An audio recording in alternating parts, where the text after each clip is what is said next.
So, welcome to another live. This time we're going to be talking about the concept of aging out in the divine feminine and how that works and how it's been used to basically neutralize, lobotomize the power of the woman as she comes to certain points in her life. Maiden, mother, crone. Hari Paratman Ahala Urmahas God Yazdan Hu Hari Paratman Ahala Urmahas God Yazdan Hu. Thank you. So I'm going to just launch into this, and again I'm going to repeat it. In the ancient world, when the matriarch, the pure aspect of the matriarch, was in her power, she was revered because of her wisdom from experience. She went through the pathway of maiden, her first blood, her first understanding of her body, her desires, her dreams, her desires to nurture, to give birth in some cases, not all cases. We've had wonderful female warriors that are now being excavated, and women anthropologists, excavationists, historians are demanding DNA tests. And we're realizing that some of these incredible warrior tombs are women. The Amazons were real. I always believed in that. But anyway, we went through the maiden. Then we went through the mother. The mother, and I'm going to put / warrior, because that's never been honored in the patriarchy, matriarchy of the last, I'm going to say 3,000 years, beginning with the Abrahamic religion. Okay? We were literally wiped clean. On the steppes of Russia, this is when I've been drawing Amazons with the left breast lopped off since I was 8.5 years old. And I remember Terrence Young, who was the director of the original James Bond movies. He was a family friend, and I'm not name dropping. I'm telling this for a reason. Who had just did a movie in the early 70s. Well, no, actually, it would have been 69. I just realized of the Amazons. It was a flop. It was a complete piece of shit. Don't get me wrong, but he tried. That's my point. He tried, and so we need to add that. So it's mother / warrior. We have to add that. You see. We are going to have to re-architect everything from the fucking beginning. In the ancient times, crone was not a maligned word, but it's from the fucking beginning. In the ancient times, crone was not a maligned word, but it's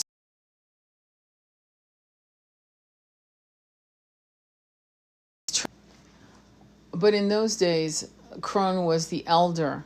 Crone was the wisdom keeper. Crone basically said, I know what you need because of your menses, or because of these headaches you're having, or because of this inability to conceive, or the unwillingness to give birth, whatever. She was the medicine keeper. She was the wise one. She was the owl. She was the beauty. She told you how to make love. She told you how to attract or stop false attentions, things of that nature. She was the all-knowing. She was the womb keeper. She was the Holy Grail. She was the Moldavite crystal. She was the quartz crystal. She kept everything, and she wanted to. She wanted to see the new generations of the divine feminine rise out of the bassinet into their full power. She was not jealous. She was not competitive, and she was called a crone. And then 3,000 years ago, which roots to the Abrahamic culture, she was called a hag, an old, bitter woman, lonely, worthless. I think of Nanook of the North, even, and again, we're going to go back to the 100 monkey theory. When one continent or one country to another country decided to bastardize their respect for the high priestess, the feminine, it was a domino effect of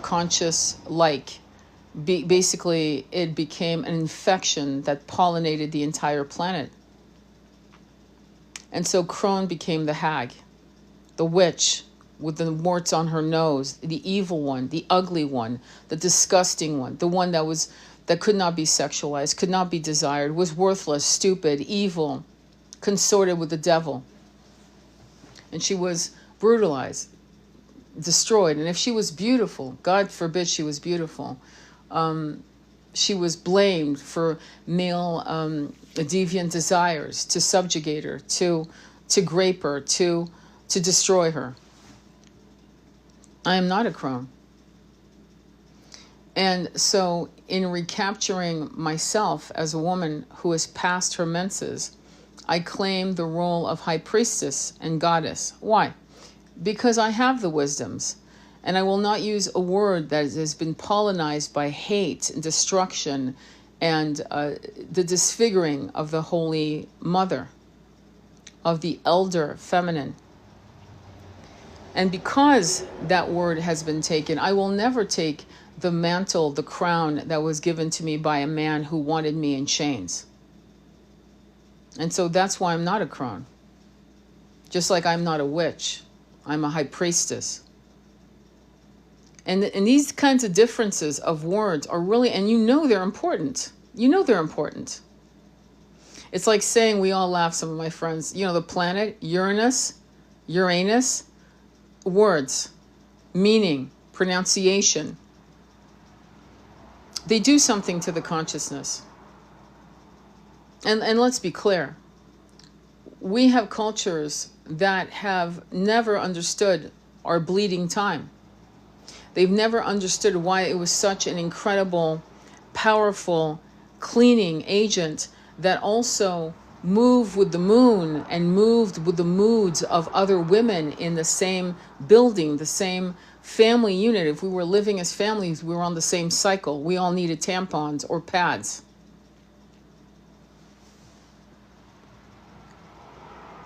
We are going through a time where we are teaching our younger sisters how to deal with their blood month.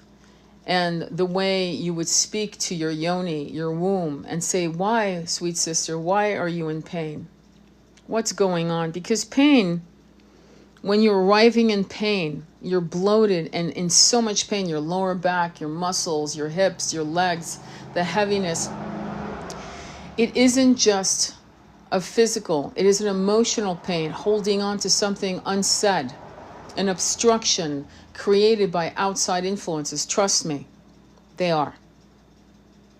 When you're in that kind of pain, and why have we normalized that kind of pain when we know there were women who would give birth in the fields all over the world and strap that baby on their back and continue harvesting the wheat without missing a beat? You see what I'm saying? We've normalized the pain of our womb and not listened to her. We're not listening to our womb. We're not speaking to her. We're not asking her what she needs. What do you need, little sister? What are you telling me, little sister? And this is why I talk about douching. There are two kinds, a spiritual douching and an actual douching. And I know many of you will just throw your hands up in the air going, oh my God, oh my God. And I will say to you, I've had no problems. I have all my fucking parts. And I've been douching with water, with intention, since I was 14. 2 to 3 days after my period, I would do it. No problem, all my parts. So I'm not sure what people are thinking about that, but I can tell you that as I progressed in my douching, I would actually talk to the water and sing to the water and chant to the water. And as it was going up through my yoni, I would hold and squeeze my perineum muscles, my vulva, and I would hold onto the water and chant to the water inside of me and speak to it and say, please release anything that's stuck in me. But you can do it in a spiritual level. And I've actually, I might actually do a guided meditation on that, where you can actually lay on Pachamama and do a spiritual douching. But I believe in both. Water is not dirty. Water is magnificent. Water is a conduit of your emotions, of your intentions, of clearing energy. You know? And so it's kind of like taking an enema. You would never berate me for taking an enema. You would never tell me that my asshole cleans itself. You would tell me, oh, what do you do? Oh, I use warm water. Oh, and I use salt sometimes. Sometimes I use coffee. Sometimes I use an herb. Or sometimes I just use a little bit of vinegar, like with the mother in it. And what happens to you? Well, I my consciousness shifts. Oh, how does that happen? And I would go. No one would tell me that. Say anything if I was saying I was using water in that other orifice. So you have to ask yourself, what is this weird idea of water? When you go swimming, water goes within you. So ultimately, I'm not going to advocate for you. I'm explaining to you my approach, my philosophical approach on how I feel water is an ally for many reasons. And I did a pretty intense live yesterday on the magic of water, numerology, things of that nature. You can check it out. But going back to the high priestess, goddess label, that I feel women who are over 45, who are going through some of you will go through changes quite early in your lives, and some of you will wait a very long time before you have your last period. And that's fine. But I think it's time for us who are elder to start teaching the very young, the first time a young girl has her period, to explain to her how she communicates with her body, and how she hears and listens to her body speak its pain or its discomfort, and why. I think we can all kind of relate to the fact that some of us have had periods so bad we were bedridden and we could not go to work. We could not even face work. The migraines, the lower back pains. By the way, on the side note, Louise Hay speaks about lower back pain being a sense of not being supported by the universe. Every pain in the body is a symptom of something unshed, unspoken, not even maybe realized within yourself. Maybe you don't even know what your body's trying to speak to you. Grief can be trapped in the body, especially from the root to the sacral chakra, and I see this all the time. I remember seeing it so often. Now, I mean, I'm not out there in the world anymore. I'm in the middle of nowhere, but when I was living in the cities, I would see very skinny women with little pooches. It's cute, don't get me wrong. There's no put down on that. But there were pooches. It's almost like they were holding on to grief.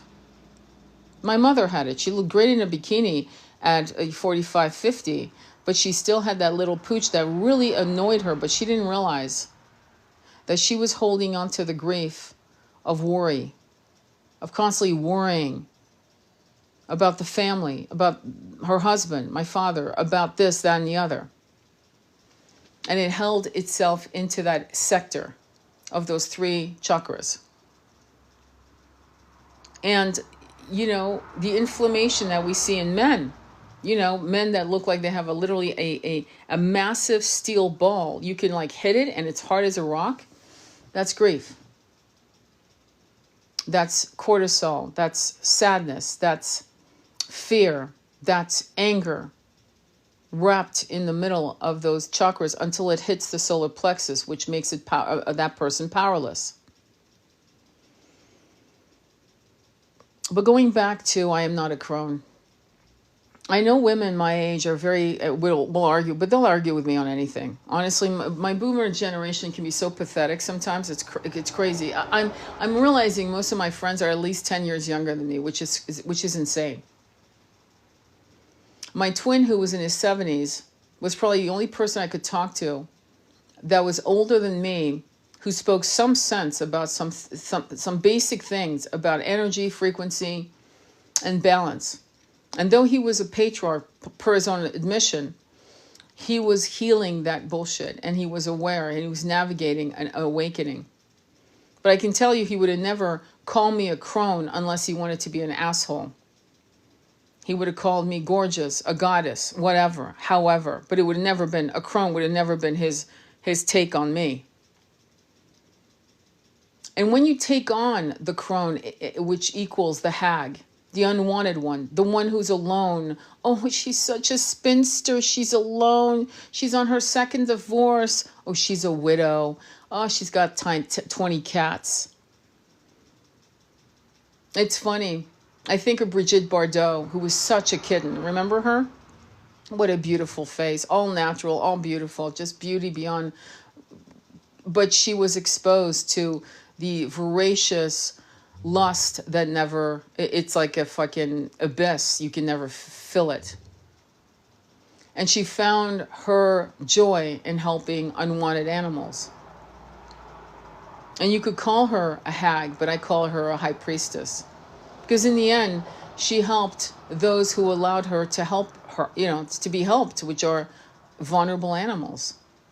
I would never look at her and think of her as a crone. Never. I would see her as a high priestess. But when I think of Catherine Deneuve, who I'm not putting down, I'm comparing two French actresses that are of the same generation. Catherine Deneuve, who once said in an interview that she would never smile because it could create laugh lines, nasolabial fold. God forbid you should have a double chin. God forbid you should have your face start collapsing. God forbid that would make you ugly. Do you know that my 87-year-old grandmother had a boyfriend who thought she was the fucking prettiest woman he'd ever seen? And trust me, you see that woman's face I just posted? This one right there? He thought that face was beautiful. And as he should. Because as we grow older, we're supposed to like ourselves, a reflection of ourselves. And for a man to desire a woman 20 years old when he looks like this, similar to this face right here, there's something wrong with him. The Mick Jaggers of the world, the Hugh Hefners of the world, these little tweety little boys who never grew up, who aren't real men, who are attracted to 20-year-olds, 30-year-olds, siphoning their beauty like vampires, sucking the blood of their youth and their time, is something wrong unless there's a soul bond, a soul connection, which many of you understand where I'm coming from. We're talking about twin flame stuff, which is so rare. And certainly these two men have never experienced twin ray and twin flame. I can guarantee it. Guarantee it. So when we reclaim our names, our archetypal names, what we do is we catapult an incredible energy across the planet like a flame of light that ignites young women to looking forward to becoming these high priestesses and goddess. Excitement to get old with wisdom, to be mature in the calmness and also the wisdom of no longer picking a fight, to be right, to realize that sometimes to be right isn't really the end goal. Peace is the end goal. And that sometimes we have to agree to disagree with civility. And sometimes we have to just drop it. Just drop it. Just don't fight. And this is something that comes with age. Because when we're young, we have so much energy. We have energy for everything. We can go and go and go. We can dance until 3, 4 o'clock in the morning. We can fall asleep on the beach. We can rise with the sun and continue the day, still have a fight with a boyfriend, and still go on with the day. When you're older, things slow down. It's almost a mercy. And the mercy is the gift of finding peace within yourself. That you don't have to be right to find peace. That you don't have to be seen to be in peace and to be in a state of contentment. Joy is beautiful. I love joy. I love happiness. I love laughing so hard your belly hurts. But contentment is the key. Because contentment is very soft. It doesn't demand. It doesn't kick you in the shin for attentions. It just sits you down in a rocking chair and everything melts away that no longer serves you. And what you're left with is all the beautiful memories.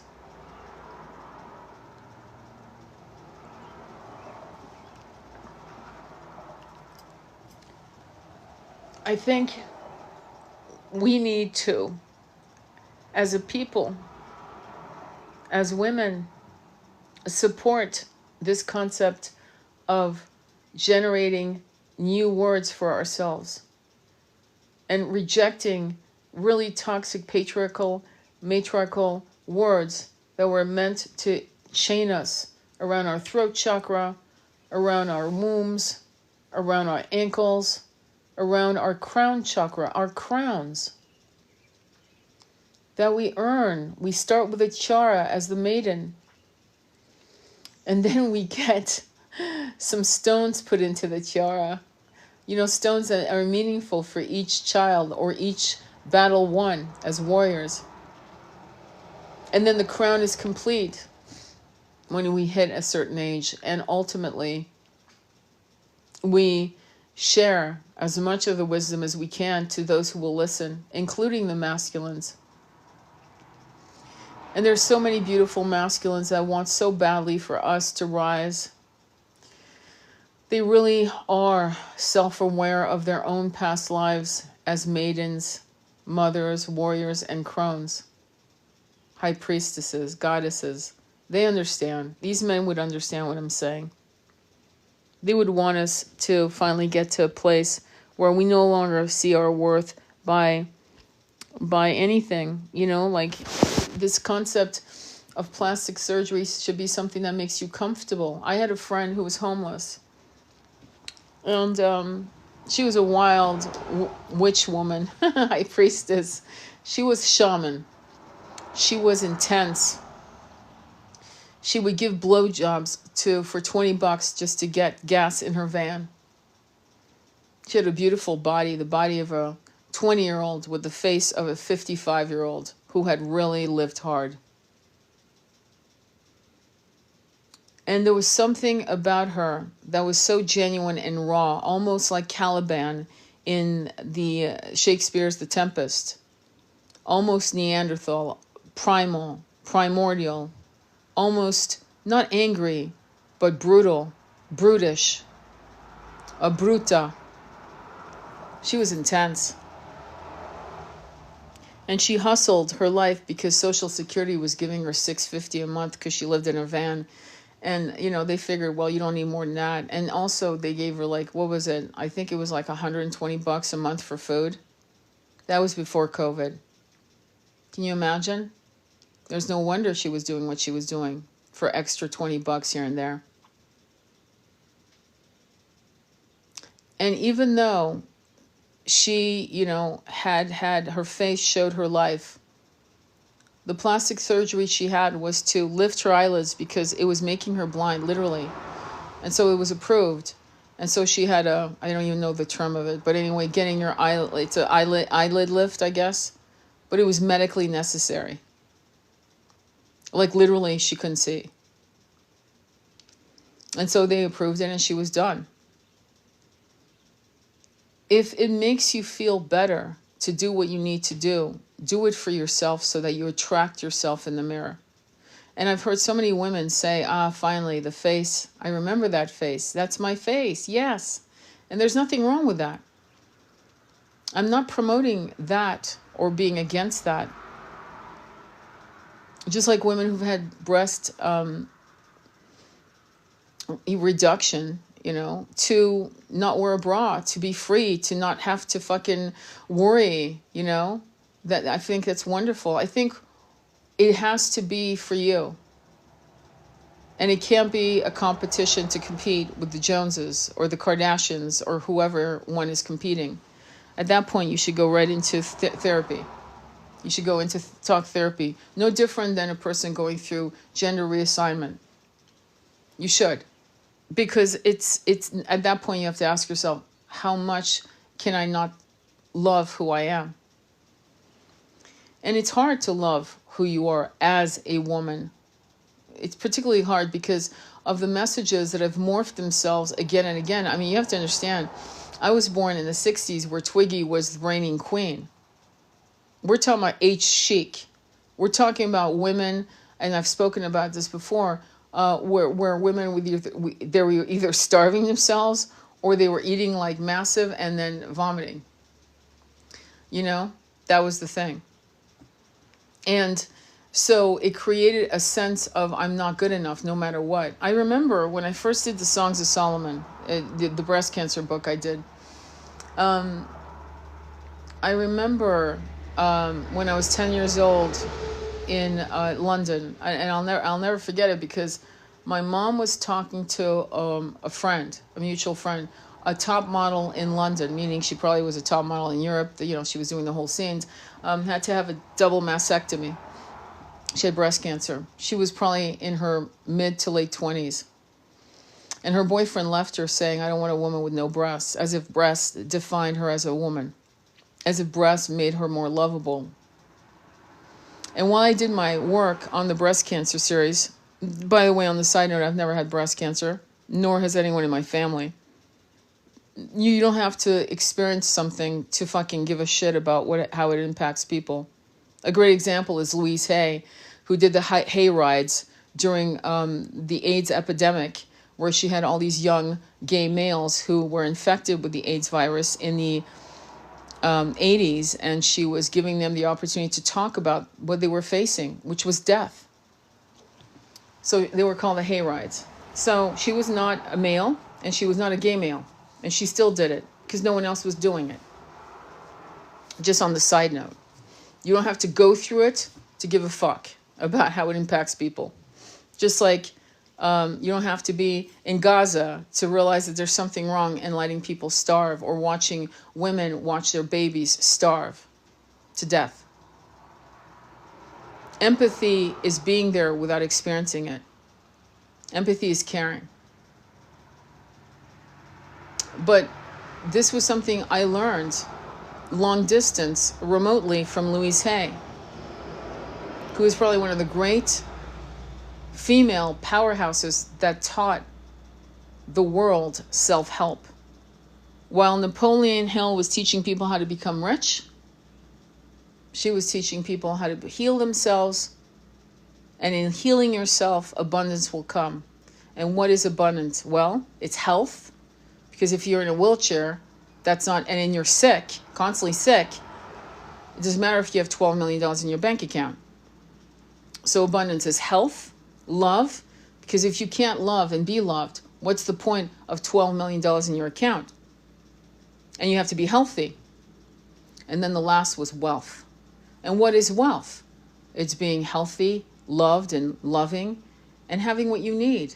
And maybe, yes, extra. What's wrong with having extra? Absolutely. Extra enough to share with other people who need a leg up until they can actually heal their emotional scars, their physical scars, emotional scars, and perhaps even spiritual scars. We're seeing a lot of things happening in the planet day by day. And day by day, the question of any intelligent person who might actually and cannot and should not allow themselves to sink into massive depression is, what is the meaning of all this, and what is the point, and at what point will people rise and wake up? I was talking to someone in our group, and she said, this makes me so angry that I want to just fucking burn it all down. And I had to remind her, as I've reminded you countless times, we have burned it down many, many times, and it always rose up like poison weeds. And so the main and the only, and my message keeps recircling back again, is the ability to, master your mind, master what your mind says to you. The Alchemist has come out with a couple videos on the fact that the ego helps you come to a point. It assists you in bringing yourself to an awakening. And I would say the only way it brings you to the awakening is the fact that it fucking is whipping you to pieces. The monkey mind whips you to pieces. And names and words are part of the subtle ways of eradicating the power of the self, of self-worth. I don't know about you, but me calling myself a crone doesn't make me feel good. It makes me feel old, limping, raggedy, ugly, undesirable, even to myself. Why would I call myself a crone when I can call myself a high priestess, and I've earned it. And maidens aren't high priestesses. When you're 14, 19 years old, when I was 19, I was not yet a high priestess. Was I a high priestess in the making? Yes, but was I a high priestess? Not yet. I hadn't done enough. I hadn't seen enough. I hadn't hurt enough. I hadn't seen enough people die around me that I loved, or people I didn't know. I hadn't helped people die. And so now, at this point in my life, yes, I can call myself, I've earned the mantle, the crown of the high priestess. And no one can take that away from me, just like no one can take it away from you. It's something you give yourself. You crown yourself. And you throw away the hag stick. You throw away the mask of the Snow White's mother-in-law, this incredibly ugly mask that has no place in this new age that we are co-creating. We are the architects of this new place.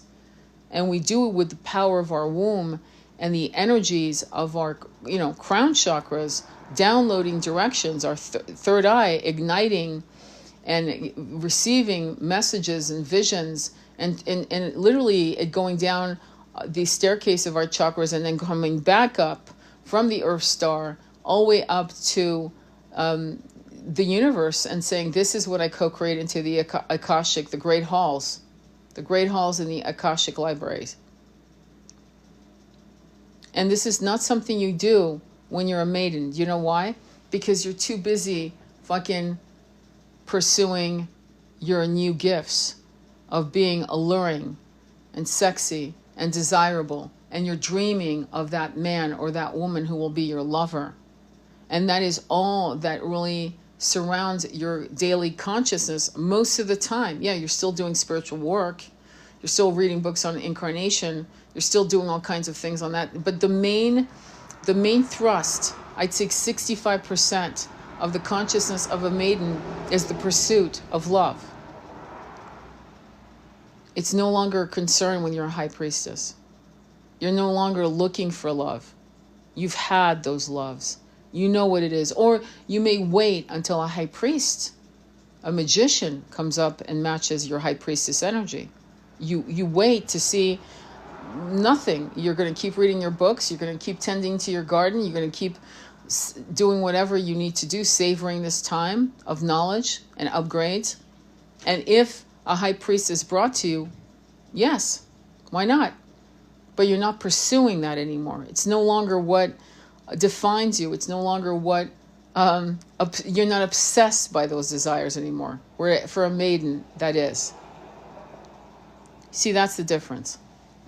And that's a difference worth honoring, because at the end of the day,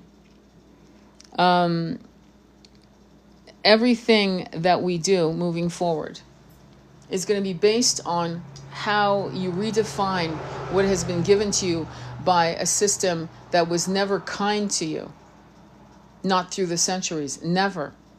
If you were extraordinary, if you were psychic, if you could see things, if you could remote view, if you could literally speak to guides the way I speak to you, right? And you could hear them the way you hear me now, you were feared. 3,000 years before that, you were sought out. In the quiet corners of mountaintops, in little cabins overlooking the ocean, you were sought out. Not through fear, but through absolute awe and respect. And so we have to return to that. And changing the word and changing the dynamic of what these words mean, I am a high priestess, I am a goddess, I am that energy, isn't self-aggrandissement. It's not self-importance. It's really redefining who you see yourself. It doesn't matter if people don't understand. You're not here to fucking please people. You're not here to explain it to them unless you want to. Women are suffering way, way too much. And women, whenever we incarnated as women, we have always been the butt of every war. We have been the ones who suffered the most. We have been the ones who saw our babies die in our arms out of dehydration, Katrina was a good example of literally mothers watching their babies die from dehydration because no one gave a fuck. So that wasn't even a war. That was a hurricane. As women, we are going to have to stop competing with each other. And I've triggered women on that. Women want to protect their self-importance so badly. You never compare yourself to another woman. You never compete with another woman.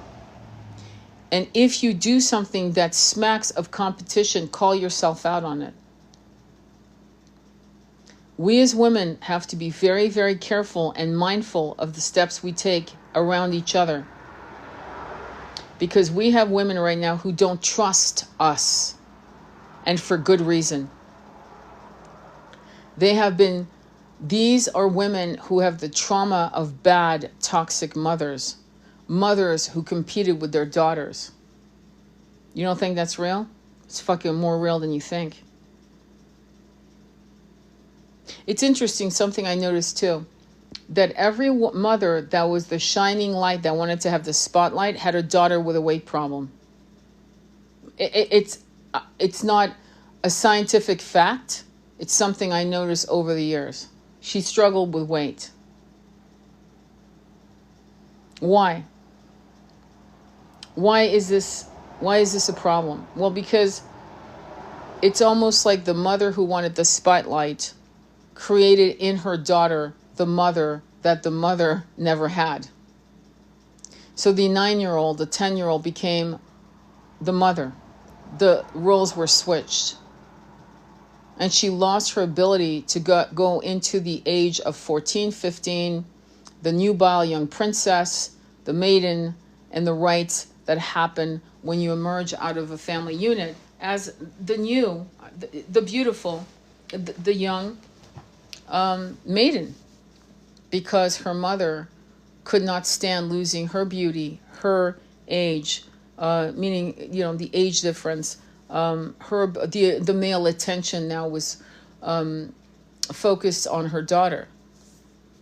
Snow White is quite an interesting story because it actually shows that dynamic.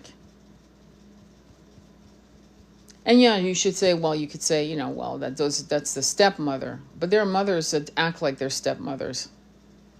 And so when a woman then comes out into the world and she's very extraordinarily beautiful, right? And listen to any woman who looks extraordinarily beautiful. We're talking about out of this world, like, what the fuck? Are you AI type of beautiful? I'm talking about that. She is considered a threat. And she becomes very lonely. And you'll hear her say, all my friends are men. It doesn't matter that all her friends who are men want to fuck her at the first opportunity. But she does not trust women. Her beauty is not the problem. Our men who don't have dick control are the problem. And we tend to accuse women who are of that level of beautiful for the attention they grab from our partners, our lovers, our boyfriends, and our husbands. And that's not the problem. It is a problem created by the matriarchy and patriarchy. Both are toxic as fuck. One subjugates, the other one aids and abets. It's a very harem mentality. I keep telling you, if you don't know anything about harems, I urge you to study harems. And what happened it was all run by women. Ultimately, eunuchs and women. And the favorite wives, the elder mothers. It's pretty brutal. It's very bloody and brutal. I just did a duet on Daniel Weiss. You might want to look at it. And this idea that women are always going to be great leaders. Well, I can give you a list. Margaret Thatcher, Danielle Weiss, Hillary Clinton. I could go on. I'm not going to go on. Bloody Mary. what we need to do first, though, is reclaim our power as women. I'm seeing the problem now. The problem isn't trying to get men to fucking see us with any value, no matter what age we are. Protect the young ones, right? If you're a 45-year-old man, you have no business staring at a 14-year-old. I think we can all agree on that, much less desiring her, going after her. But you got to remember, Elvis, literally her family sold her to Elvis, basically sold her. I mean, I'm sure they got perks. I don't think it was for free. I'm sure they got cars, refrigerators, TV sets in color, or whatever, right? And so at this point now, we need to be the women who call out women, mothers who are throwing their 18-year-old daughters out on the streets because the boyfriend wants to fuck that girl. There's a lot of things we as women need to get our shit together as women, supporting women, young women who are the most vulnerable, and old women who are also the most vulnerable, and single mothers who are also vulnerable, and women who are dealing with cancer, what many would call disfiguring cancer, and literally creating kind of a bond, a circle of protection for all of these women. And reaching out to hyper beautiful women to let them know, you are safe, sister. You are safe here. You can be around sisters and goddesses. Do you know how many women I've talked to who were either beautiful or extraordinarily beautiful who told me, I don't feel comfortable with women? What the fuck? Men need to fucking learn how to keep their eyes in their heads and their dicks in their pants. It's really that simple. And just as it is no different, that rule is no different than having a hunk of a hot fucking guy who's 6'5", who looks like fucking a Nubian prince or a Viking warrior. And I will never fuck him as your woman. I will never look at it. I will treat him like my big brother. That will be the extent of the interaction. You don't have to worry about me, my little partner. And because you demand that kind of loyalty from me, I demand it from you. And I fucking demand it foot to ass. And if you can't be that man, then you need to go back into the woods and figure your shit out. Do what Jesus did. Fast for 40 fucking days, 40 nights. Meditate for 40 days and 40 nights. Let the demons come to you and ask yourself what the fuck is wrong with you. Because what I will say about women is that there are more women who are loyal to the level I've just described than men.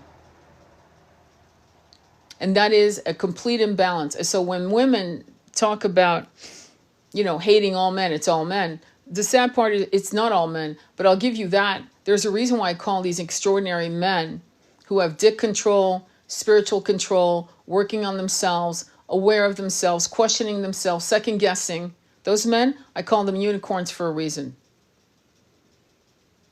Because they are rare. There's no argument. But I feel as the first thing is for us to actually heal ourselves individually and as a group, as a specific group of black, white, red, yellow, brown, beige women.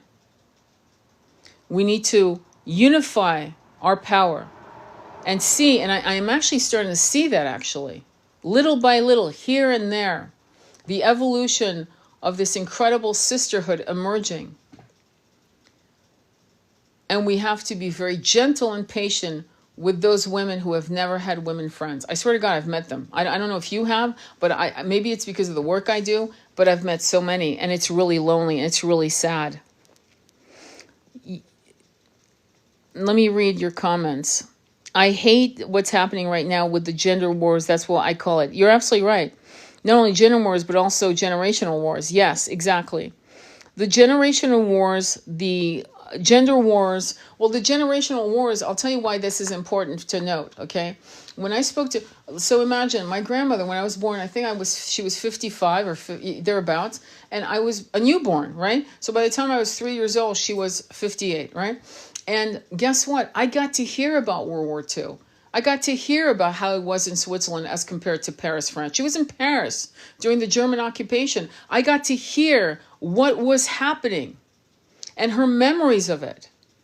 I got to hear it from my mother as a little girl as she came into consciousness at the age of 4, consciousness of, wait, hang on, what's up here? Is this normal? No, it's not normal. We're in war. The Germans are here. They've taken over Paris, okay? So the concept of generational war is a psyop move because it makes you forget what was happening in your country with what was normalized or what was not normal or what was egregious, unjust, what happened, whatever. Let's put it this way. With the ICE, right? Going out in masks, in vans. In 75 years, if the gender war works, people who saw it happen as it was happening, you'll be in an old folks' home, shut down with multiple pharma in your system. You'll be drooling on yourself. And no one will ever hear the story of this. And the World Wide Web will be World Wide Web 3, and the whole thing will be wiped, clean. Gender wars are very specific for a reason. Because you get to forget what the fuck the world was like 75 years ago. Okay? 100 years ago. On purpose. Gender wars is to create incels. And to create older, old men, what was it called? Old Men in a New Country? I forgot. The writer of that book was such a piece of shit. You should do some research on the No Country for Old Men. It's like, you're such a piece of shit. I'll give you an example. I'll give you a quick example. He never fucking worked. He had his wife and his children starving. He wouldn't even make money to buy toothpaste. They'd get like a sample toothpaste in the mail, like Crest or whatever. And great, now they had toothpaste for the entire family. He left both these wives. He siphoned their energy so he could work. They worked so he could write. I wouldn't give that author a fucking dime. I grew up watching on Phil Donahue. I was a kid. I'll say Phil Donahue. The generation of men who would, and this happened to my husband's mother, okay, where these men would go to college, right? And guess who was writing his papers? Well, I'm going to give you the example of my son's father. My son's father's mother was working as a secretary while his father had a full scholarship to as a football player, linebacker. And he ended up playing for the Oakland Raiders later on in life. But long story short, she wrote those essays. What do you think? He wrote those essays? He was an idiot. So she wrote those essays. She thought she was in partnership, and she got all her energy siphoned out. By the time he left his 3 children to go with something better, something like shinier, right? In this case, it was a Miss America, believe it or not. And that didn't last. She was destroyed. She was fucking she never recovered. The betrayal was real. So I'm of the generation of very, very young teenage girls who watched women who were born in the 1920s get or 30s or 40s get used up by men until there was nothing left. And of course they always got left. There was a famous murder case on that, actually, of a woman who actually was being laughed at and bullied by her husband was an attorney, and this I guess he married this younger woman, like 25 years younger, and she finally in desperate, he wasn't sending her money, she was broke, she got fat, she was just absolutely being destroyed by this man who was just laughing at him and his new wife, and she ended up walking on them in his brand new house, and took their lives, and is, I think, still in jail. So the concept of like listening to elders is wisdom. It's stories no longer on the newspaper, but yet coming out of their mouths. It's an understanding, wait, hang on, are we revisiting fascism? Are we revisiting things that were long forgotten? Like right now, I wish I could talk to my grandmother to say, at what point did you know Hitler was a problem? You know what I mean? At what point did you figure it out? Like, what was the speech or what was the commentary that said, oh, we're fucked? Right? What happened there? And It's weird, you know, because these old time, not all of them, some of them are, I'm going to say foolish. Some of them are foolish. Don't get me wrong, but many of them are wonderful. And the fact that we've normalized not having our elderly live with us is insane. The Chinese do it. The Hindus do it. They all live in the same house. And what kind of house do they have? They have a massive mansion, typically, you know, 5-bedroom house, 6-bedroom house, 10-bedroom house. Each room has a bathroom of its own, and they live like kings because they've pooled their resources. And you get the wisdom, and you get the support, and yeah, you sometimes get the drama with that as well. But it is a small village of your bloodline. This is what we've been hustled not to understand, especially in America, is this idea of we're all paying rent and mortgages separately instead of pooling our resources, getting a 47-acre farm and living the life. But the first thing we need to do is demand our own titles. We crown ourselves. We do what we need to do as women. We support each other. We grab as many sisters as we can into the camp, into the village. It takes a village, and we create something, and then once something light, something beautiful, something sustaining, powerful, healing, passing down the baton, passing down the torches of flame of wisdom to the next generation, and teaching that and normalizing that with a fierceness that you can't ever destroy. And once we get to a place that's to some level of that new wave of consciousness, then we have to turn our attention to the men and say, do you want to win? Because you're not fucking winning here. Because I was thinking about a comment that was made about women who are, boomers, or women in their late Gen Xing, whatever age that is, are very likely to be happy alone. I'm not joking. They're very likely to be happy alone. They'll take a lover if they want to, maybe not, and they'll be okay. Whereas men of the same age group are absolutely a fucking mess. Absolutely a mess. They can't do it without the female touch. Honestly, they can't. And that's not me bragging, because I've been a man. It's like I'm fully aware of my masculine incarnations. I've talked about it again and again in many of my lives. And I haven't shared with you the good stuff. I've only shared with you the pretty negative stuff when I was a man, because I wanted to illustrate I've been there, done that. And maybe that's why I'm a better woman for it, because I was the piece of shit patriarch who misused women, the women who loved me. I misused them, And so now I'm here to right the wrongs by becoming an advocate for my own sex. Makes sense, right?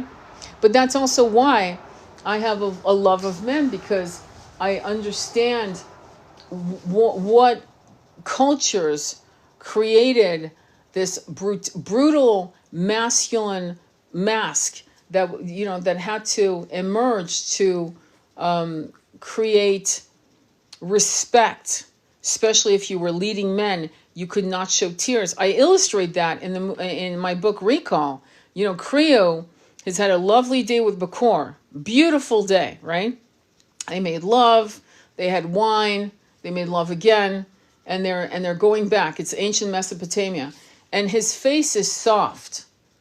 And there's something about when two people make love and their faces soften, their eyes soften. You can see it in their, it's like a stamp. It's a declaration. I'm in love. I'm fucking happy as fuck. I feel so good here. And so they come into the courtyard of the palace, and his men see him and they laugh. And he knows why they laugh. And his face tightens, and he ignores Bakor and squats with his men to play dice, to get back into the camp of this patriarchal, disgusting, self-annihilating consciousness. I will not love this woman. I will not let my men know I love this woman. And it's peer pressure. It's literally peer pressure. When I think of 300, the movie about the Spartan, when you see Leon, I forgot his name, but I think it's the King Leon or something like Lion, whatever. The way he looks at his woman, his wife, the way he makes love to her the night before they go into battle against the Persians. He's not ashamed to show his love and devotion to her. She's not ashamed either. So there were cultural differences, and I sometimes wonder if it wasn't draconian influences, if it wasn't, because when I think about the way Eve was blamed for the fall of man, you know what I mean? So when you look back on it now, you're like, you gotta remember, you're like, I'm 10 years old in the 1970s, I'm listening to this shit going, that's so weird to me. How could they blame all women for one woman eating the fucking apple, the fruit of knowledge, which shows intelligence to me, right? Shows curiosity. Wait, you're going to tell me if I eat this fucking fig or fruit, I'm going to know everything about my beginnings, my very making, who the fuck I am? I'll take a fucking caseload. Thank you. And yet we have been bastardized ever since. We have been hunted, violated, molested, beaten. I mean, I don't have to come up with a list of, what's happened to us. You know as well as I. And you got to ask yourself, like, okay, so who planted that story? Like, who does it, it's almost like follow the money, follow the power. Who planted those concepts of the divine feminine and why? And when you see the oracles of Delphi, these incredible high priestesses losing their grip and power as the great oracles of the great kings and queens of the ages, losing it, being told at not at gunpoint, at sword point, you fucking tell them what I want you to tell them, or you will not see another sunrise. That kind of fabulous threats. So this idea that this has always been is not true, because when I do Akashic readings and I look back onto other planets that are much more obviously civilized than ours, and on the divine feminine and masculine, and those planets, on star seeds, on races of peoples I've never seen yet. What's her name? Elena Dannon hasn't drawn them yet. You know what I mean? But anyway, so I look at those cultures in those ancient, in stars, if you will, in other galaxies and universes, and I don't see a patriarchy and matriarchy the way I see it here. I don't. And it's funny because when you look at Ireland, and I don't know if you know this, it's from the book How the Irish Saved Civilization.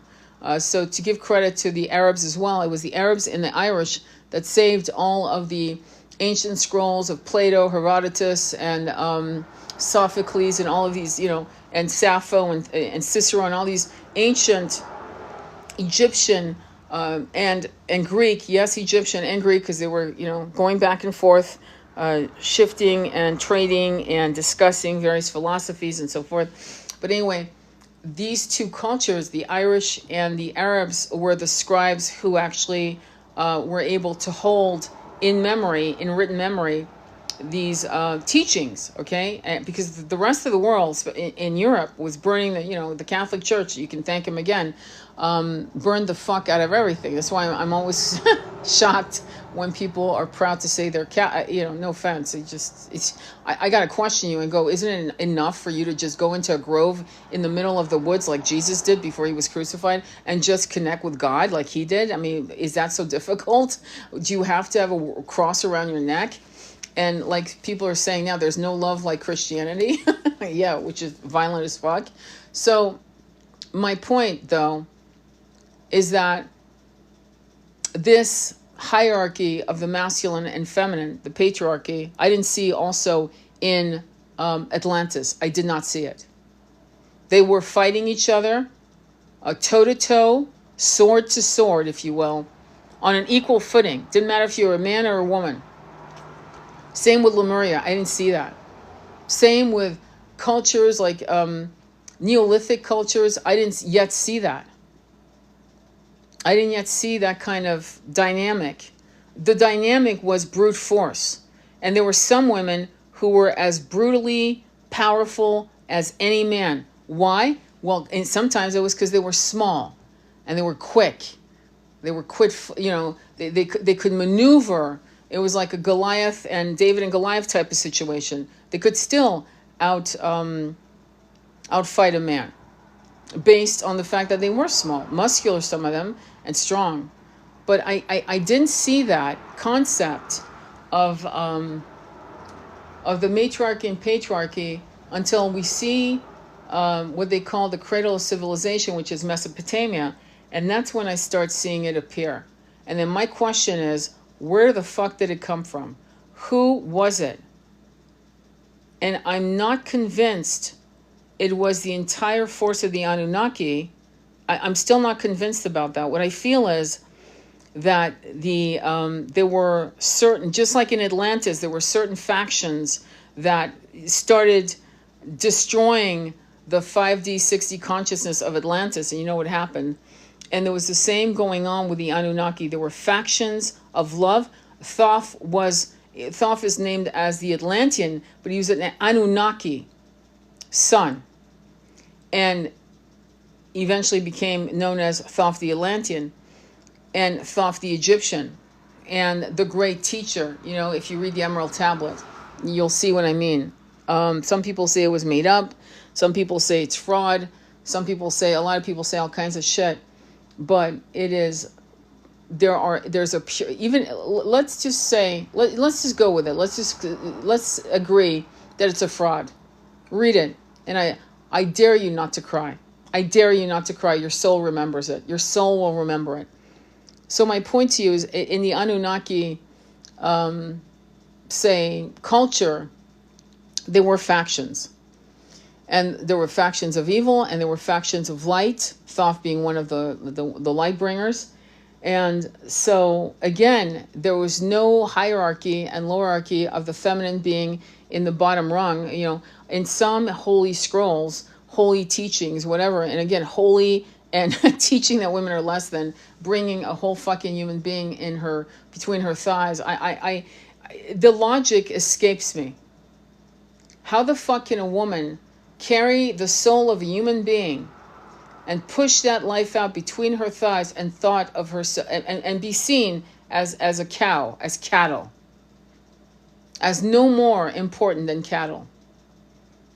And her soul is a B-grade soul. It's a consciousness, but no better than an animal soul, which, you know, is interesting as a put down by grown-ass men who supposedly use logic and God consciousness on making those decisions. You got to ask yourself, like, who psyoped this whole fucking story to take women to that level of eradicating her power? Where we ended up growing up, many of us, especially women born 200-300 years ago, is don't be smarter than the man. And yet, some of our archetypes of some of the most lasting women in the planet, who we still look upon with awe, is Cleopatra, it's Nefertiti, it's Eleanor of Aquitaine, it's women like that. It's not Marie Antoinette, who was a bimbo. She was a complete fucking Barbie bimbo. Nice, very nice little kid, but a bimbo.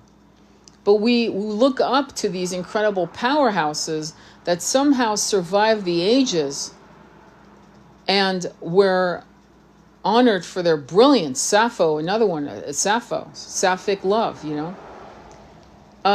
So I think we need to take being sisters very seriously, much more so, with like with an intensity, like we have a deadline.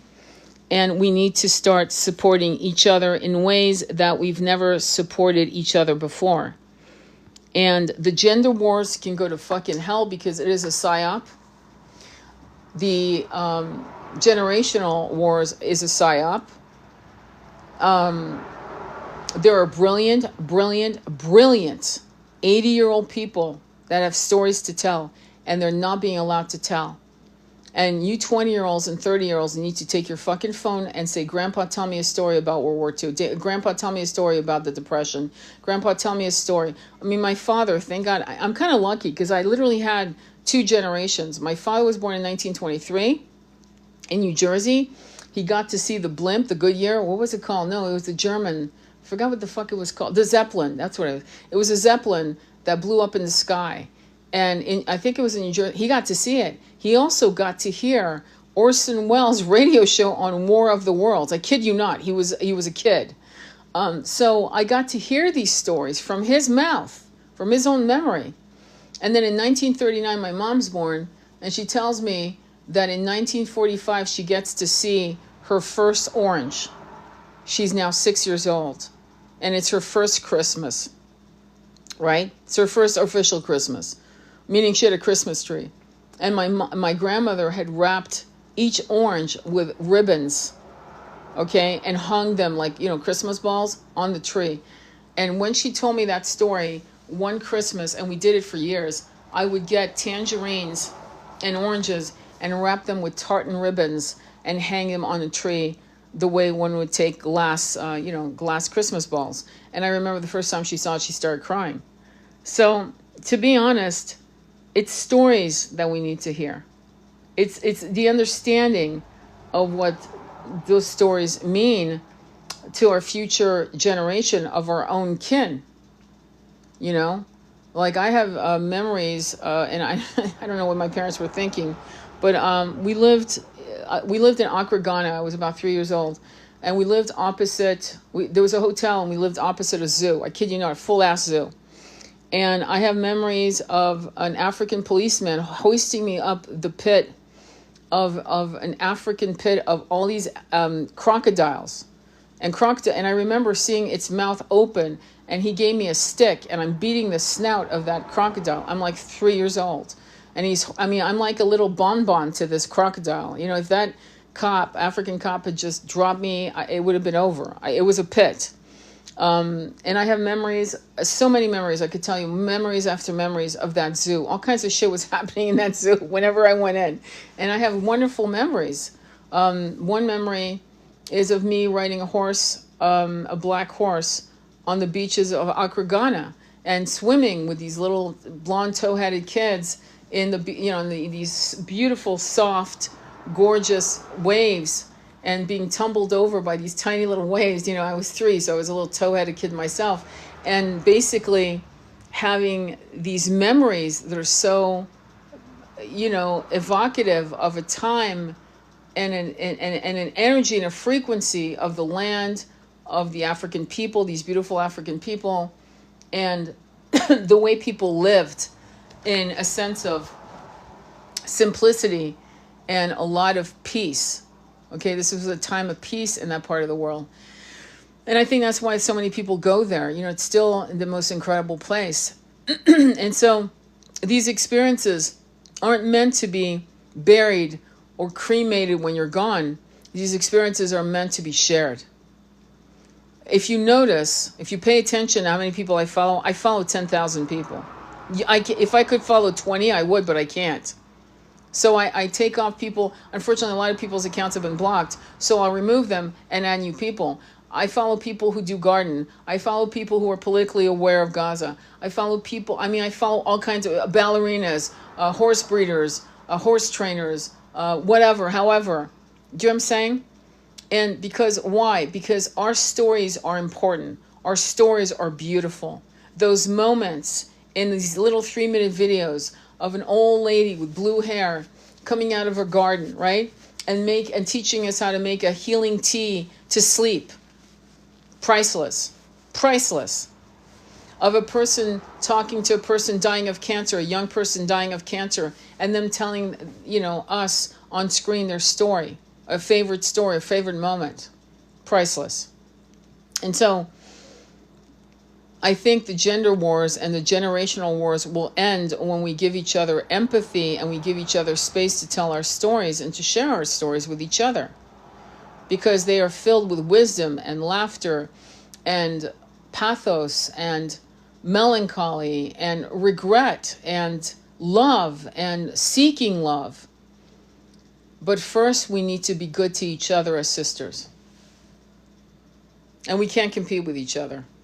And if I call you out and I say you're competing, instead of fucking being defensive, ask yourself, is she correct or is she full of shit? That's, we have to be better. And we are so in our egos. And to be fair, our generation, my generation, meaning mine, was known as the generation, what was it called? The me generation. We were called the me generation. What does it mean? It means we're fucking selfish. We only cared about me. How does it work for me? What's the value for me? How will it help me? And that was promoted by the social media of that time, meaning the social mores of that time, using newspapers, magazines, and TV shows to make sure, and commercials to make sure that we always felt like we weren't enough, we weren't smart enough, because if we were smart enough, we'd be rich. And that rich made us valuable. In other words, if you had, 30, 40,000, you were clocking that every month, you were valuable, you were successful. That means you were smart, and it puts you at a higher stratosphere.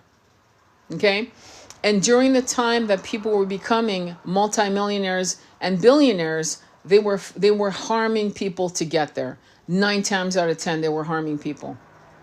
It didn't matter if they were creating a product to help. If they were doing that, someone was paying the price. And usually a very big, vulnerable group of people in a certain country, in a certain race, a certain gender, somebody was suffering. And now we're doing like a 180 where we're realizing that we need to create things that are not going to harm others. That what we create is a benefit to all concerned, all. Not one, not the Americans, but that the Guatemalans are suffering because, we're buying the $7 polo shirt at fucking Walmart. But in Guatemala, they're making 50 cents an hour. And the comments, I'll never forget the comments. And again, this is my generation, people older. Well, in Guatemala, you can live on very little. Okay. You can live on very little. Well, here's the thing. Here's my test. If that's how it works, can they afford a fucking plane ticket out of Guatemala? Because to me, if a person works, right, at a place where they pay them nothing, but that's how it is in their country, and for them 50 cents an hour is a lot of money for them. The question always is, but can they afford a plane ticket out of the country? Because if it's going to take them a year to afford a plane ticket, then we have a problem. It's an economic imbalance. So, let's, as sisters, start acting like sisters. Let's reclaim our power, meaning we are high priestesses, we are goddesses, whichever one or both. You earned it. You worked your ass off, suffering and working and healing and surviving yourself in the dark night of the souls. Probably you've had more than one. You deserve it. But now we need to also look at the younger ones and go, okay, how do we help them not continue this spiraling of divide and conquer within the framework of females literally competing with each other for the man? To be honest, and this is a truth, remember I said we have unicorns? There aren't that many men we need to fight over. There's a very small number, and we don't need to fight over a man. If you're meant to be with a good person, a good partner, and again, I'm talking on a heterosexual level, you will actually meet a good partner. If you're gay, to be honest, you're more likely to meet a good partner as a woman. More likely. Because more women are nurturing, loving, protective, generous, and they, and I'm not saying that to push you into becoming a lesbian. I'm saying that we have a lot of work to do with the masculine because they're blaming us for their loneliness and they're not taking responsibility. They're all going to Thailand, or Bangkok or whatever the fuck. And it's grotesque what's happening. And so these motherfuckers can die off because I don't give a shit. Neither do you. Do you want a guy that wears, black socks with sandals? I don't. I'm not interested anyway, period. But I'm not even in the market. But I'm saying for you, that might be still. These people are dying off. Okay? God bless them. Bye-bye. But we need to take care also of the young men who are looking at people, actually, fuck it, I'm just going to get right to it, who are looking up to Andrew Tate as the symbol archetype of a successful man. As I've said before, 10 bitches on the payroll. He's never loved. He never has. He's admitted to it. He had an interview with Bonnie Blue and talk about two archetypes. It was brilliant. It was actually brilliant. I urge you to watch it. You know, sometimes you need to kind of stop being feminine, like be more like a man sometimes. I'll tell you what I mean by that. Stop being so, oh God, that's so icky. Stop being, oh, icky. Learn how men think. Learn how women like Bonnie Blue are created. Learn the market that created Bonnie Blue. Bonnie Blue is not the problem. The 1,000 men standing on the steps in their socks, that's the problem. 1,000 men. That's icky. But understand, watch things that make you go ick to learn how things like that are produced and normalized and looked up to. We have lobotomized, castrated the desire for a man to love. There's a guy right now who is actually publishing the love letters of his grandparents to each other. That's how far we've come. We have texts. We can text each other love letters. My twin wrote me love letters. This is not, him and I were writing love letters to each other in 2014. In 2015, we still continued. I mean, we still lived under the same roof. It was kind of strange. We were still writing love letters and hate letters, to be honest. At that point, fighting letters, But the point is, what's happening here? And so you, as mothers of sons, as sisters of your brothers, of your uncles, you don't think I talk to my uncle? He's in his 80s. You don't think I talk to him about shit like that? I sure and fuck do. I sure do. And I talk to my son about this shit. You know that. And I spoke to my twin about that. I remember, and I've said this before, in 2016, I'll never forget, it was around 2016, he got Lyme disease, and we were fighting about something, and I won't discuss it, because it's none of your business what it was about. But what is your business, which is helpful, is that I remember, because he was a patriarch, he said, I've never been spoken to like that. And I yelled back, and you should have been. They should have put foot to ass on you a long time ago. That's why you're fucking up like this. We as women have to clear old conditioning. And women tell me all the time, well, why me? Why can't he grow up? I've been told that, block my twin. I've been told not to teach shit to my twin. That is toxic. And I'll tell you why. And I can prove it to you right off the bat. And the way I'm proving it to you is so pedestrian, it's actually laughable. I'm going to bring up the black woman effect on white men. The before and after. And we're just talking about clothes here. We're not talking about consciousness, how to make love, how to eat pussy. We're not talking about all that shit. How to drink wine, how to pick wine, things like that. It's called the black woman effect. And we're seeing white men who are looking dumpy, nerdy, ugly, stupid looking, bad haircuts, to fucking looking suave and fabulous. So clearly, we as high priestesses, we as mother warriors, we as maidens, I did it with my husband. When I was about 20 years old, I met my husband. We went shopping. It was his money, but we went shopping. We went to the I picked all the shit. And he looked elegant. He looked fabulous. He looked like GQ shit. Because I put my hands on that man. We do that as women. We don't just buy their clothes and teach them how to fucking eat with a knife and fork, but we also teach them how to make love. We also teach them how to heal. Should I again remind you of the high priestess story I told you about, the broken, wounded warriors that high priestesses and temples used to heal? I'm not. It's on my page. It's on my TikTok and YouTube. So when we come and incarnate as women, we come in as the high priestess that do it all. And you're going to say to me, well, it's exhausting. I resent it. Well, I guess, enjoy the nerds out there. Enjoy the buffoons that, bump into walls and don't know how to fucking do anything, much less make love to you properly. But I'm going to tell you something. We women are always going to be the teachers. And why would it not make sense to you? We are the wombs that brought them into this world. We are the ones who created them. And of course, we have to raise them and transform them and bring them to their full power. And if they refuse kicking and screaming, and they'd rather be in their slovenly, lazy, self-destructive, addictive self, then you wash your hands and you walk away. You're not a welcome mat. Don't mistake what I'm saying for me saying that you're supposed to be a slave to mediocrity. Absolutely not.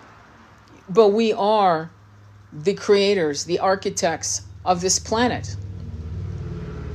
We really are. I think of Aspasia, who's a great courtesan during the golden age of Greece, when Pericles was a warrior and a statesman. And it's reported that she used to also write his speeches. That she was his equal partner in every way. And, when you look at the archetypes that we have, one of the ones that we're all banding together and breathing in the nectar of the perfume of Yeshua and Mary of Magdalene. I mean, equal in every way. No question. You don't get a sense of fascism in that marriage. You don't get a sense that he would beat her and be congratulated by the other 12 apostles. You get a sense that he literally adores her, protects her, adores her because of her brain, because of how she thinks, how she can actually follow his thoughts telepathically and verbally. Meanwhile, half his apostles hate her because of the Abrahamic culture. The people who stone women to death, the people who basically will bury you up to your neck or bury you alive because you dared question the system. Without us, and I will say this to my dying breath, without us, men cannot thrive. And we have seen high priestesses in various ancient forgotten cultures, but not forgotten by our hearts, but forgotten in recorded history, who did not need men. And we are seeing that happening where the men are literally committing, They're harming themselves. They're taking themselves out of this planet. They're lonely as fuck, and they need to take the counsel of the high priestesses. My fellow brothers, we are the mothers. We are the beginnings of your first breath. And when I come back as a man, I will understand that truth. Just like when you come back as a woman, I will give you my obeisances as a masculine. It's not a fucking power trip.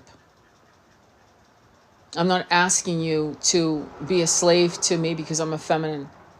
I'm asking you to honor who I am in this embodiment of this gender while I live it, just like I will do the same for you.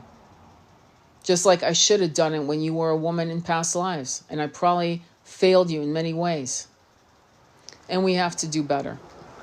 Anyway, I'm going to give you a card. I hope, let me give you a card. It's $4.19. And the card is going to be from the Kali Oracle.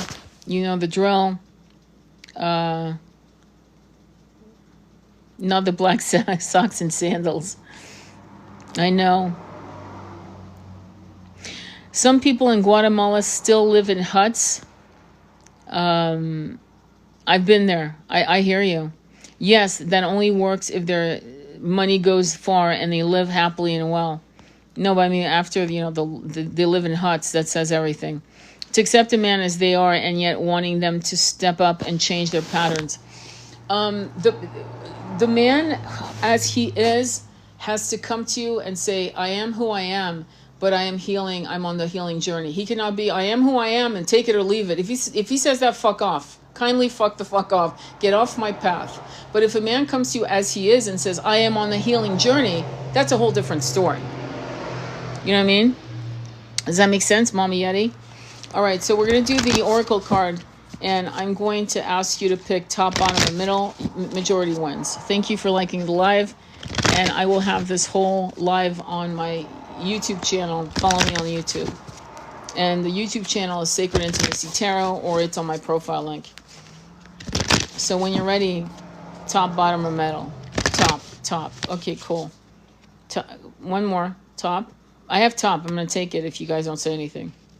All right. Top. Okay, perfect. Okay, it's called, okay, it's 38. And 38 is 11, which is the muzzle lion. It is justice in tarot. And when you add 1 + 1, it comes out to 2, which is connected to the moon, connected to the high priestess. And what did we just talk about? Claiming the name of being a high priestess over a crone. So let me read to you 38. It's called Kama of Kali. Kama of Kali. Let me look at this. Kama of Kali. Okay, here it is. And it's in page 194. And I'm happy to say that's 14, magnetic communication with the public. 15, which is the magician in numerology. But it's also in the tarot cards. The magician is connected to Capricorn, which is connected to some, addictions and bad behavior. All right, let's start. So, Kama of Kali, 38. She's completely and utterly in love with your divine essence, and her love bestows endless gifts. Your path need not be one of endless effort. Connecting with pleasure as a path of personal empowerment with an intention to bring spiritual benefit to the collective through softening and opening your heart is an act of worshiping the divine feminine. Relax in the presence of what is as you slow your pace and make swifter progress. Kama is a Sanskrit word that refers to the sweet stuff of life, pleasure, emotional fulfillment, and being completely present so we can experience life through all the senses. So it is also sensuality and physical vibrancy. Without the quality of Kama, our experience of life can become dry, bleak, and intimidating, a joyless existence with simply more tasks to be completed.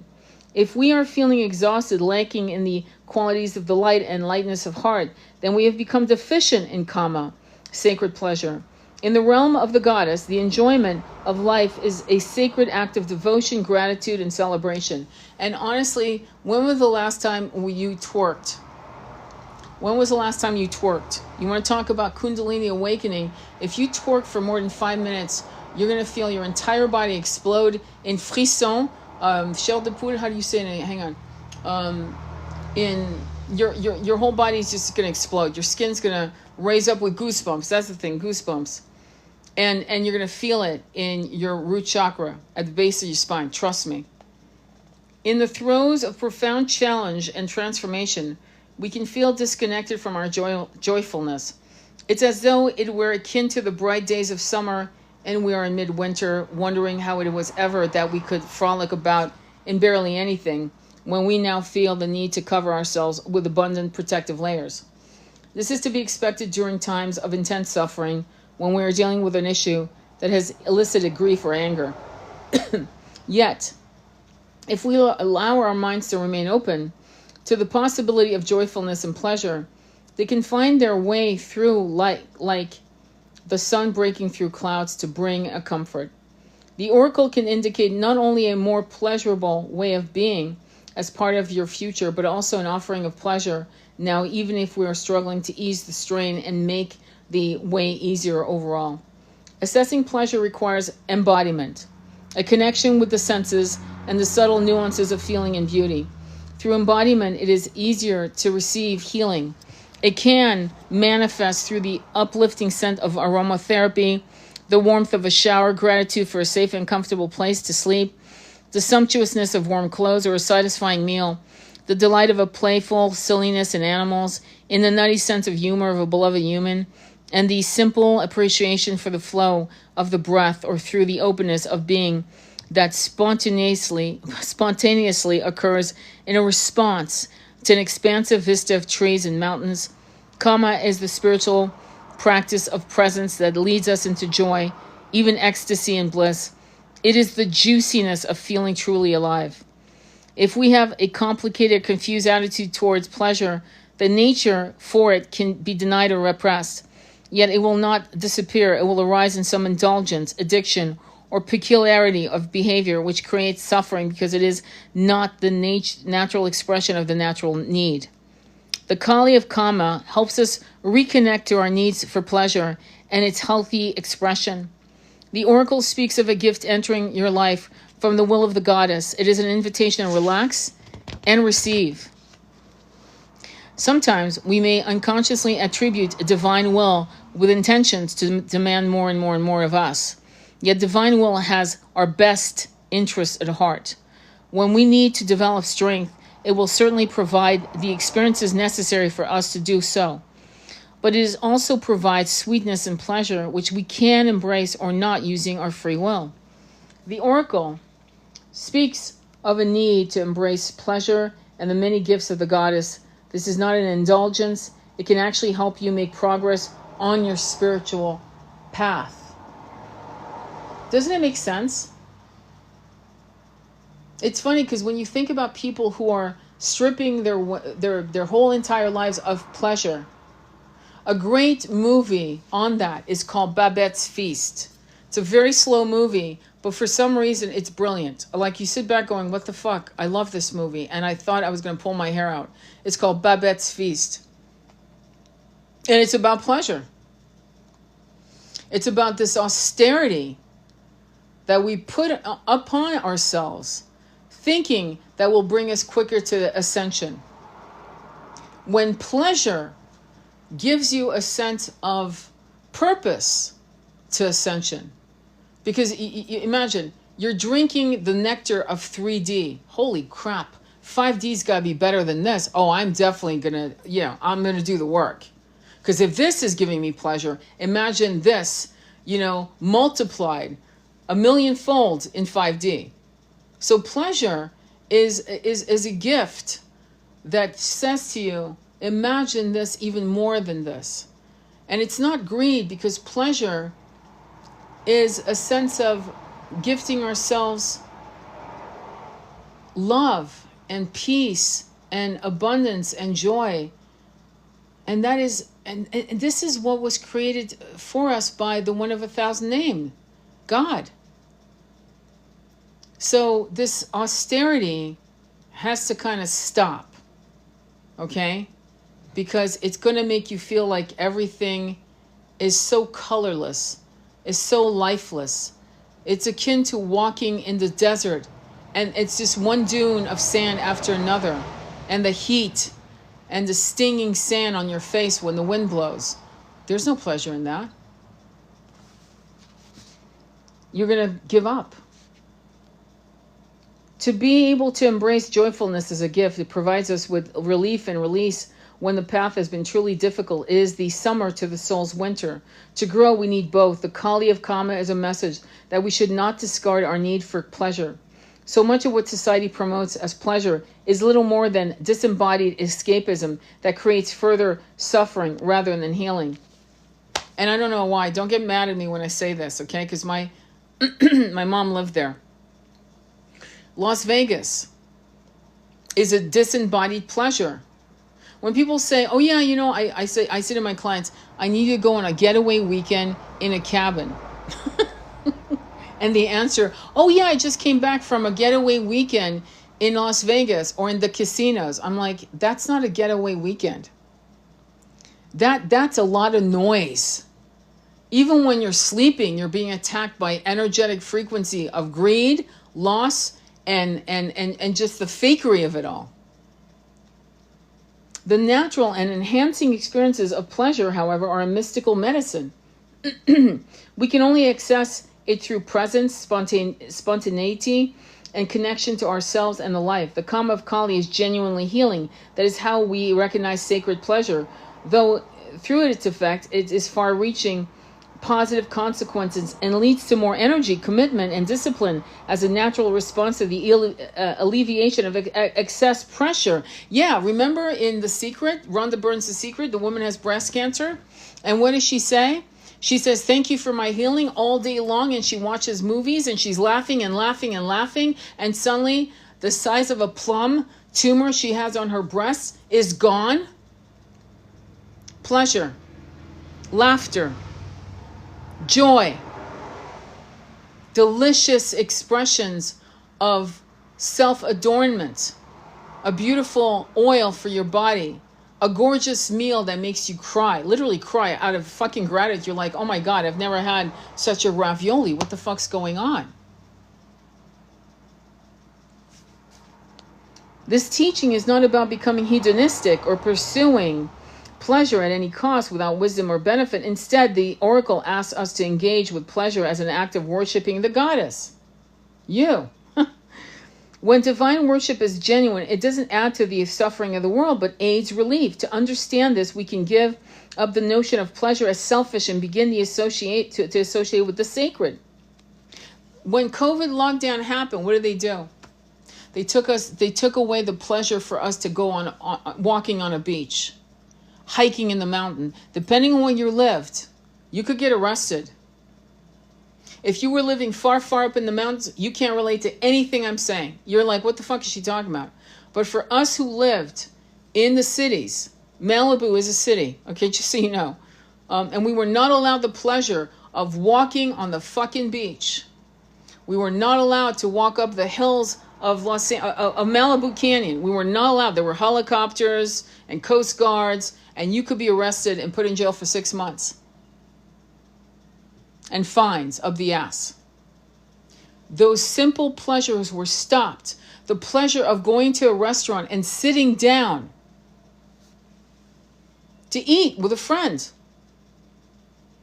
to have a coffee with a friend, a cappuccino, was eradicated. I remember going to Berkeley, and they asked me if I had my papers. Do you have your papers? What papers? The COVID vac papers. Because unless I had it, I wasn't allowed to go inside and have a meal. I had to take it to go. You know what I mean? So when a government or a system, sorry about my dog, decides that they're going to take away those pleasures, that becomes insupportable to the psyche. Let me continue. The oracle, actually, let me bring it back. When divine worship is genuine, it doesn't add to the suffering of the world, but aids relief. To understand this, we can give up the notion of pleasure as selfish and begin to associate with the sacred. Do you remember when people were saying we were selfish because we didn't want to wear a mask? The pleasure of breathing in the perfumes of honeysuckle, of orange blossom, of fresh cut grass, of the river, of the ocean. Pleasure. The oracle brings comfort. It speaks of the forthcoming grace of pleasure in your life and your capacity to truly be with it, as an act of blissful, divine devotion. I hate to use the word God because it's been so badly misrepresented by the wrong people. So that's why I use the one of 1,000 names, the one who created us all, but you get the picture, the universe. Would have never created all of these opportunities for pleasure if this entity didn't want us to have pleasure. Hello? You can be devoted to higher dimensions, to higher conscious frequencies, and still embrace pleasure. The mantra for this is Om Krim Kaliye Namaha. Om Shrim Mahalakshmiye Namaha. Wow. Om Krim Kaliye Namaha. Om Shrim Mahalakshmiye Namaha. Beautiful. That was the mantra for that. Any questions or comments? Thank you, Ravi. Any question? I don't know how people go there, or New Orleans or New York City. It's too much for me.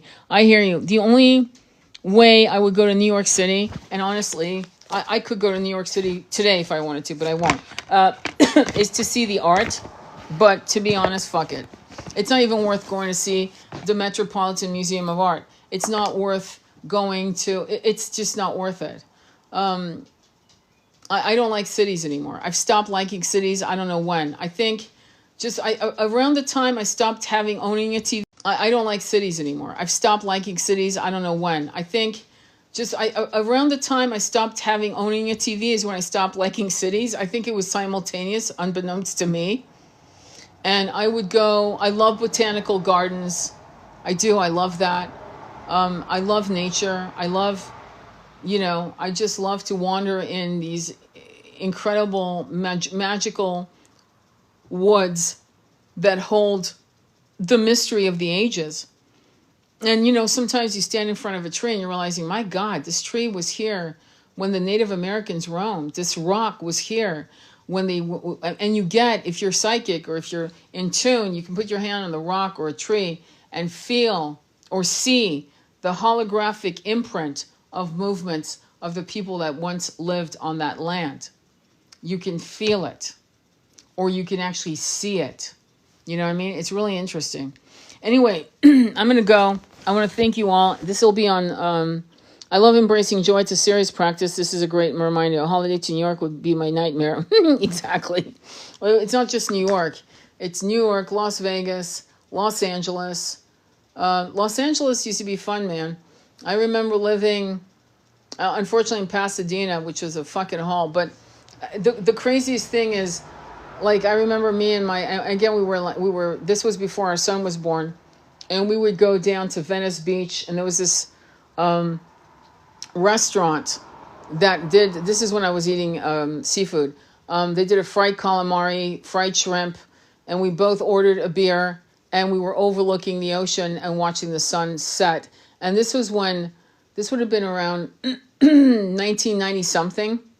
And this was probably the last time when California was still something to talk about. And to be fair, most of the country has gone to different places that I can't recognize, like Berkeley back in when was it? It was in 2019. Yeah, it was in 2019. So that's before the lockdown. I remember there's a Whole Foods in Berkeley, and there were camper vans and tents and broken down RVs went down on either side, blocks and blocks and blocks and blocks and blocks. And that was before the lockdown. So in the 1990s, you didn't see that. So, like I said, we're normalizing a lot of some horrible things.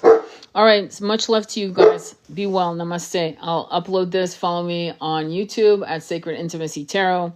And again, much love to you all, sisters. Thank you. And my brothers. Thank you for being the wonderful men that you are. You give all of us lots of hope and lots of gratitude, because you are going to be co-creating and architecting the new masculine. And it's going to be painful for a lot of these brothers. Some will make it and some will not. Much love. Namaste.